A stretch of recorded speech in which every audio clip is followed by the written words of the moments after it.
Friends, welcome back to our channel moms daily.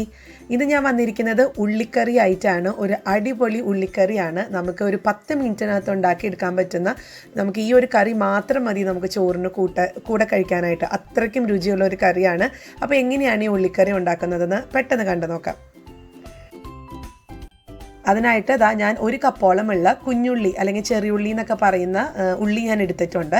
അപ്പോൾ ഞാനിവിടെ 1 cup വെച്ചിട്ടാണ് അളവെടുക്കുന്നത്. അപ്പോൾ ബാക്കിയുള്ള കാര്യങ്ങളൊക്കെ ഇതിൻ്റെ ഈ ഒരു കപ്പോളം ഉള്ളിയുടെ അളവിലായിരിക്കും കേട്ടോ. അപ്പോൾ നമുക്ക് ഇതിന് വേണ്ടി ആദ്യം ഒരു അരപ്പ് തയ്യാറാക്കണം. അതിനായിട്ട് ഞാനൊരു പാൻ അടുപ്പത്ത് വെച്ചിട്ടുണ്ട്. ഇതിനകത്തോട്ട് ഞാൻ ആദ്യം ചേർക്കുന്നത് 1/4 കപ്പോളമുള്ള തേങ്ങയാണ് ചേർക്കുന്നത്. അപ്പോൾ നമ്മൾ എണ്ണയൊന്നും ഒഴിച്ചിട്ടില്ല. നമ്മൾ ഈ പാത്രം ചൂടായി വരുമ്പോഴത്തേക്കും ആദ്യമേ തന്നെ തേങ്ങ ഇട്ട് കൊടുക്കുകയാണ്. പിന്നെ ഞാൻ ചേർത്ത് കൊടുക്കുന്നത് 1 ടീസ്പൂണോളമുള്ള മുഴുവൻ മല്ലിയാണ്. പിന്നെ ചേർക്കുന്നത് 1/2 ടീസ്പൂണോളമുള്ള നല്ല ജീരകം അല്ലെങ്കിൽ ചെറിയ ജീരകം എന്നൊക്കെ പറയത്തില്ലേ.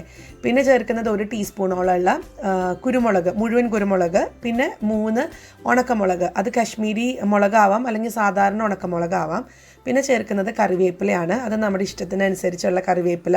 ഇനിയിപ്പോൾ 1 പിടി കറിവേപ്പിലാണെങ്കിലും കുഴപ്പമൊന്നുമില്ല, കറിക്ക് രുചി കൂടത്തേ ഉള്ളൂ. ഇനി നമുക്കിതൊന്ന് നന്നായിട്ടൊന്ന് ഡ്രൈ റോസ്റ്റ് ചെയ്തെടുക്കണം. ഈ ഒരു തേങ്ങയുടെ ഒക്കെ നിറം പതുക്കെ മാറി തുടങ്ങുമ്പോഴത്തേക്ക് നമുക്ക് ഫ്ലെയിം ഓഫ് ചെയ്യാം. അപ്പോൾ ഞാനിതൊന്ന് ഇളക്കിയെടുത്തിട്ട് വരാം.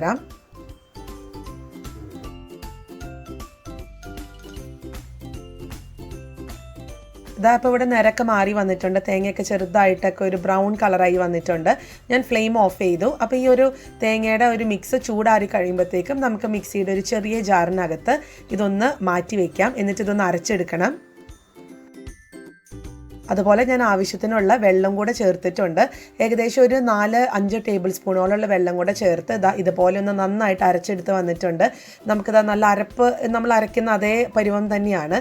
അപ്പോൾ ഇത് നമുക്കിവിടെ മാറ്റി വയ്ക്കാം. അപ്പോൾ ഇതിൻ്റെ മസാല എങ്ങനെ തയ്യാറാക്കുന്നത് നോക്കാം.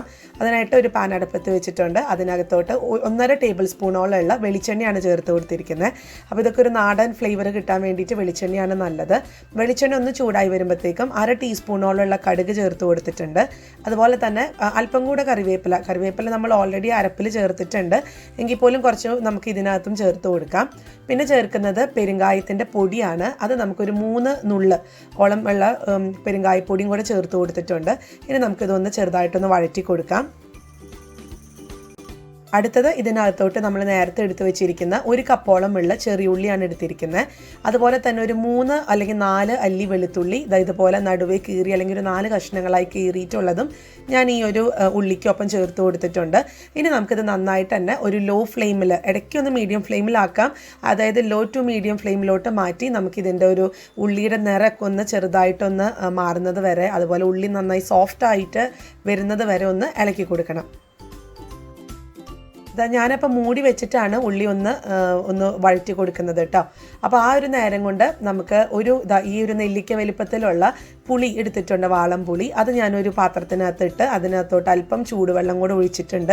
അപ്പോൾ ചൂടുവെള്ളം ഒഴിക്കുമ്പോഴത്തേക്കും ഇത് നന്നായിട്ട് തന്നെ പെട്ടെന്ന് തന്നെ ഇത് അതിൻ്റെ ഒരു പുളിയൊക്കെ നന്നായിട്ട് ആ വെള്ളത്തിൽ ഇറങ്ങും. അപ്പോൾ അതവിടെ മാറ്റി വെച്ചിട്ടുണ്ട്. നമ്മുടെ ഉള്ളിയൊക്കെ ചെറുതായിട്ടൊക്കെ നിറം മാറി നന്നായിട്ട് സോഫ്റ്റ് ആവാൻ തുടങ്ങിയിട്ടുണ്ട്. ഇതിനകത്തോട്ട് ഒരു 1/4 ടീസ്പൂണോളമുള്ള മഞ്ഞൾപ്പൊടി, 1 ടീസ്പൂണോളമുള്ള കശ്മീരി ചില്ലി പൗഡറാണ് ചേർത്ത് കൊടുത്തിരിക്കുന്നത്. അതൊക്കെ നമ്മുടെ ഇഷ്ടത്തിന് എരിവ് കൂട്ടും കുറയ്ക്കൊക്കെ ചെയ്യാം. ഇനി ഇതിൻ്റെ ഒരു പച്ചമണം മാറുന്നത് വരെ നമുക്ക് നന്നായിട്ട് ഇളക്കി കൊടുക്കാം. പിന്നെ ഈ പൊടികളൊക്കെ ചേർക്കുമ്പോൾ ഞാൻ എപ്പോഴും പറയുന്നത് പോലെ ഫ്ലെയിം എപ്പോഴും ലോയിലിട്ടിട്ട് വേണം നമ്മൾ ഈ ഒരു പൊടികൾ ഇട്ട് കൊടുക്കാൻ. അല്ലാന്നുണ്ടെങ്കിൽ ഇതിൽ പെട്ടെന്ന് പുകയൊക്കെ ആളും. അതെല്ലാവർക്കും അറിയുന്നതാണ്. എങ്കിൽ പോലും ഞാൻ ബിഗിനേഴ്സിനൊക്കെ ഒന്ന് പറഞ്ഞു എന്നേ ഉള്ളൂ. അപ്പോൾ ഞാനത് നന്നായിട്ടൊന്ന് വഴറ്റിയെടുക്കുന്നുണ്ട്. അടുത്തത് ഞാൻ ഇതിനകത്തോട്ട് നമ്മൾ നേരത്തെ അരച്ച് വെച്ചിരിക്കുന്ന തേങ്ങയുടെയും മല്ലിയുടെ ഒക്കെ ഒരു അരപ്പ് ഞാൻ ചേർത്ത് കൊടുക്കുന്നുണ്ട്. അരപ്പ് ചേർത്ത് കഴിഞ്ഞാൽ പിന്നെ നമുക്ക് 1 മിനിറ്റോളം ഈ ഒരു മസാലയിൽ, അതായത് ഈ ഒരു മുളക് പൊടി മഞ്ഞൾപ്പൊടിയൊക്കെ ചേർത്തിട്ടുള്ള ഈ ഒരു മസാല നന്നായിട്ട് ഈ ഒരു തേങ്ങ അരപ്പിൽ പിടിക്കാൻ വേണ്ടിയിട്ട് നമുക്ക് 1 മിനിറ്റോളം നന്നായിട്ട് ഇളക്കി കൊടുക്കാം.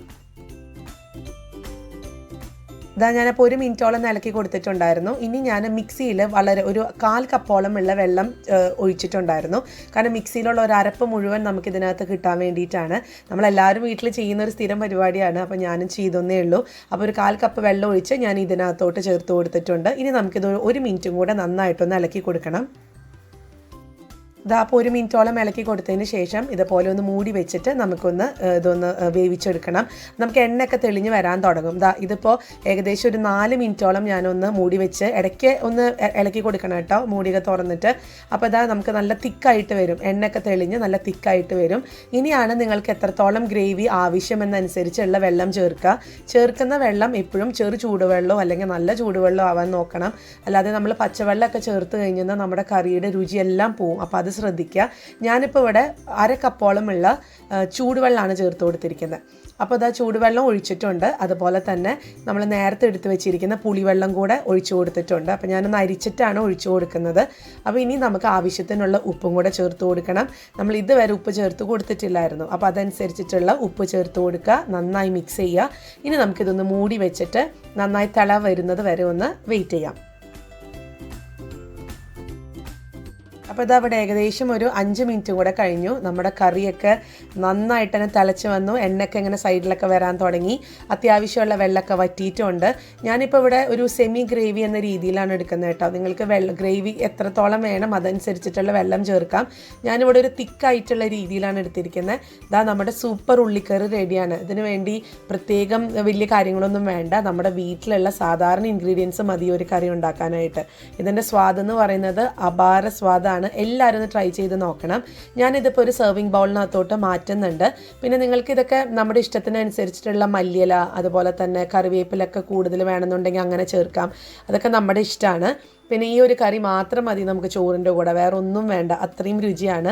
പിന്നെ ഉള്ളി കൂടെ ഇപ്പോൾ ഉള്ളി ഇല്ലയെന്ന് ഓർത്തുകൊണ്ട് ഉണ്ടാക്കാതെ ഇരിക്കേണ്ട, നിങ്ങൾക്ക് അതിന് പകരം സവോളയാണെന്നുണ്ടെങ്കിലും ചേർത്ത് കൊടുക്കാം. പക്ഷെ അരിയുമ്പം കുറച്ച് കട്ടിയായിട്ട് അരിയാമെന്ന് മാത്രം, അതായത് കുറച്ച് വലിപ്പത്തിൽ അരിഞ്ഞെടുക്കണം എന്ന് മാത്രം. നോക്കിക്കേ, നമ്മുടെ സ്വാദിഷ്ടമായിട്ടുള്ള ഉള്ളിക്കറി ഇവിടെ റെഡിയാണ്. അപ്പോൾ എല്ലാവരും ഒരു തവണയെങ്കിലും ഇതൊന്ന് ട്രൈ ചെയ്ത് നോക്കുക, തീർച്ചയായിട്ടും നിങ്ങൾക്ക് ഇഷ്ടപ്പെട്ട് കഴിഞ്ഞെന്നാൽ ലൈക്ക് ചെയ്യാനും ഷെയർ ചെയ്യാനും കമൻറ്റ് ചെയ്യാനും ഒന്നും മറക്കരുത്. അപ്പോൾ നമ്മുടെ ഈ ചാനൽ നിങ്ങൾ ആദ്യമായിട്ടാണ് കാണുന്നതെങ്കിൽ സബ്സ്ക്രൈബ് ചെയ്യാനും മറക്കരുത് കേട്ടോ. അപ്പോൾ നമുക്കിനി അടുത്തൊരു വീഡിയോ ആയിട്ട് ഉടനെ കാണാം. അൻറ്റിൽ ദെൻ ബൈ.